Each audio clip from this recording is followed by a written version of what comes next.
Anyway, so I'm going to pick up where we left off. It was our first night in the hospital. They'd finally stopped the contractions. I was on magnesium sulfate and a bunch of other drugs, liquid IVs, and yeah, so pretty scary night for us. So I'm going to go ahead and continue reading, read a little bit out of our journal. What's cool about this journal is I wrote my point of view, and my husband also wrote his point of view almost every single day. So I'll be reading both those things and just adding little comments here and there. So here we go. Okay, weeks 23 through 29, December 13th through January 22nd. The next 6 weeks ran into one another. After 4 days, they finally took me off the mag and gave me the lowest dose of nifedipine every 4 hours. I also had vitamins and stool softeners in the morning to keep me regular. The first week, I had to completely stay in bed. After that, I could get up to go to the bathroom and take a shower. Pretty much every other day. Also, after that first week, they just kept me on the contraction monitor. They checked your heartbeat once every 8 hours.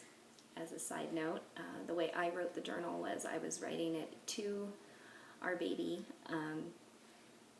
so that the baby could, when they got older and could read about their story, their miracle story for themselves.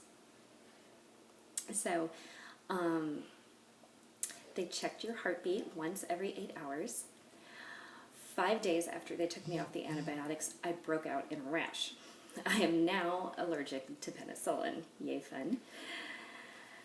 The food was awful. And I joke about this because I was a flight attendant for a very large airline for about 7 years. And we always joke about the airline food. Well, hospital food's worse. So what was great was people brought me food from the outside. They snuck it in. And so I was able to have Chinese food and Big Macs. Unfortunately, that didn't help my waistline as I was lying in bed there. We had many, many visitors and lots of flowers and cookies. And I go ahead and list everybody that came to see us, which was great. It's really nice to look back on this as a keepsake and just see all the love that was showered upon us while we were going through this trial. Your daddy stayed with me every single night. What a wonderful man. Yeah, he's definitely a keeper. All right, January 21st specifically. Dad had brought in a big calendar so we could mark off the days. At 10 p.m. this evening, again, while watching ER, if you remember in the last post, in the last chapter, I was watching ER and got all excited about a particular, whatever was going on in the episode, and I automatically started having contractions. So here I am watching ER again, and I started to have very strong contractions. The nurse gave me nifedipine early, and after an hour they subsided. Thank goodness. So one of the downsides of having to stay in the hospital during this specific time was that we spent Christmas in the hospital. I couldn't leave. So the next entry is on December 24th. Oh, and this was great. I missed our doggy very much. We had a really crazy chocolate lab, and I felt terrible because we were spending all our time at, obviously I couldn't leave the hospital, and my husband was staying there with me when he wasn't working, and so that meant no one was watching the dog. And so we had to leave our dog with a friend who had lots of space for her to run around and play, so that was great. So, but I was missing her because she's a little snuggle bug, being the chocolate lab that she is. So I wrote, I missed our doggy very much. So today, these girls, the girl and her friend who were taking care of her, brought her by. One of the nurses and your daddy wheeled me down the hospital entrance, and Mocha jumped right up onto my lap.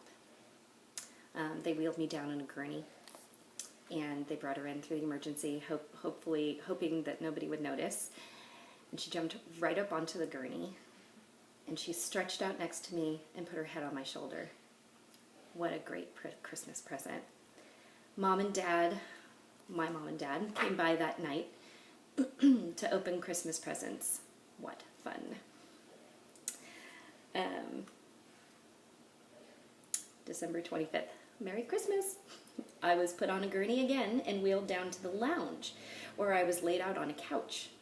So part of the thing was I was leaking amniotic fluid. There was a tear in my amniotic sac. That's what they figured out. And so I had to be laid flat as often as possible. And so those days it was like every other day that I could get up and take a shower, but then I had to immediately go back to bed. I couldn't sit up because just gravity. So I was put on a gurney again and wheeled down to the lounge where I was laid out on a couch. My mom brought me ham, potatoes, salad, and her famous cranberry torte, which is delicious. Also, my dad was there, my husband's parents, his brother, and their family. And then we all got to open presents. And here's what my husband wrote. First Christmas away from the whole family. However, those that came over really brought their Christmas spirit with them. We had a great Christmas in the hospital, as best as could be had, yeah? So, then another week went by. So it was great having that calendar that my husband brought from work on the wall. We took a big Sharpie and put X's through every single day, just counting down the days. The goal for the hospital staff was to have me stay there and keep the baby in as close to term as possible. So going in at 22 weeks, that was going to be a long stay. And so having that calendar to mark down as we counted down the days to our goals, our first goal was to keep him in at least until 32 weeks, and then 36. And then if we could keep him until full term, awesome. But 32 was a key marker because he would be the most viable when he came.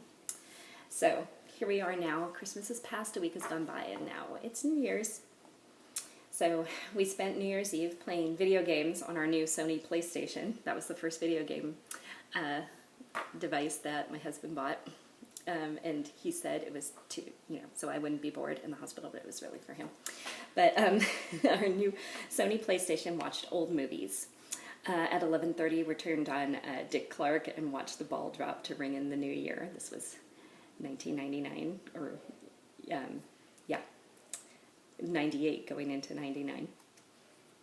We could see the fireworks shooting off from downtown from our window. I was in a hospital in San Francisco, so we could see the fireworks downtown from our hospital window.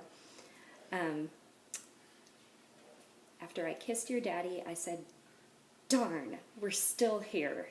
Happy 1999." And that reference is just, we were hoping and praying because it was such a crazy year, or just like all the crazy things that were happening. It'd be really awesome to be raptured right then and there.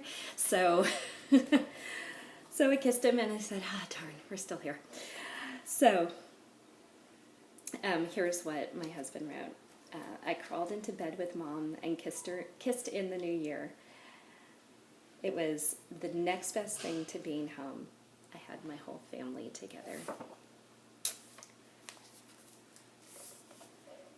So a few more weeks went by, and fairly uneventful. As the weeks went by, I was dealing with some depression, and it was great to have people come and visit because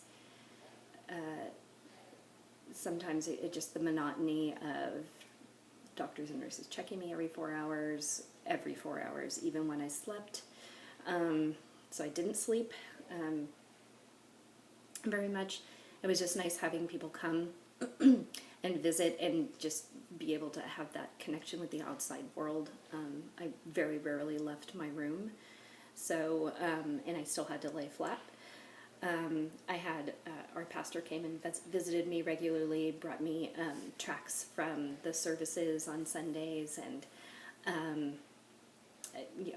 my good friends bringing me goodies from the outside to eat, and just coming in to visit was a huge help to keep my spirits lifted. But still, it was still a rough go, and not knowing, not being certain of the outcome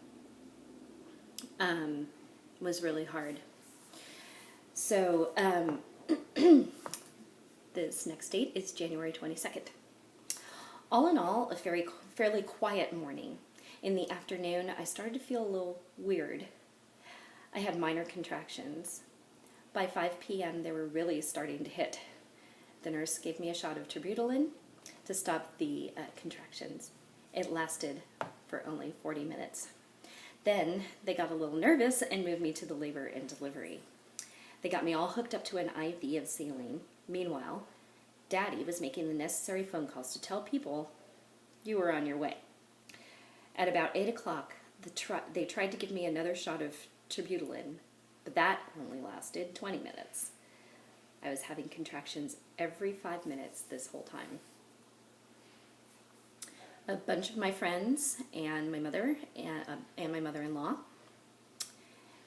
and her sister were all in and out of the room at various times. A good friend of mine put warm washcloths on my face.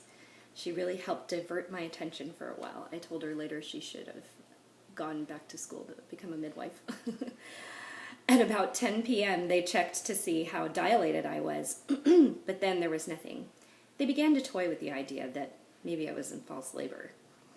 I was praying they were wrong because the pain was awful. Remember, this is my first baby, so I've never experienced any of this ever. I have no idea what to expect. Even though I read what to expect when you're expecting, you still don't know what to expect. So by midnight, the contractions were really becoming unbearable, so they checked me again for dilation. No such luck. They were convinced I was in false labor and told everyone I probably wouldn't have the baby for another day or two.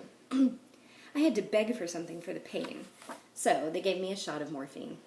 All it did was make me a little drowsy between contractions, still 5 minutes apart. And that only lasted for 2.5 hours. Soon the contractions started to get closer, and by 5 a.m., they were long with no time in between. I had read enough of what to expect when you're expecting to know that I was in transition. I called for the nurse. She had another nurse check me to see if I was dilated, and sure enough, I was ready to go. In 30 seconds, the lights went on and 12 people started prepping my room for delivery. I started to feel like I had to push, but the nurse made me wait. Seriously, how do you wait when you have to push? Finally, the on-call doctor came, and you were born in 4 pushes and 12 minutes. 5:42 a.m., January 23rd, 1999. 11 weeks early. You gave one little cry. They took you from me immediately, as I knew they would. They started working on you right there in the room, and then they took you to the NICU. I was exhausted, so I slept while Daddy watched the neonatologist set you up in an isolette. I came to visit later. You were so tiny, 13.5 inches long, and 2 pounds 3 ounces. You were hooked up to a ventilator, 2 IVs in your belly button, O2 saturation light on your foot, and electrodes on your chest to monitor heart rate, respiratory rate, and C2O saturation. Excuse me. What an incredible miracle.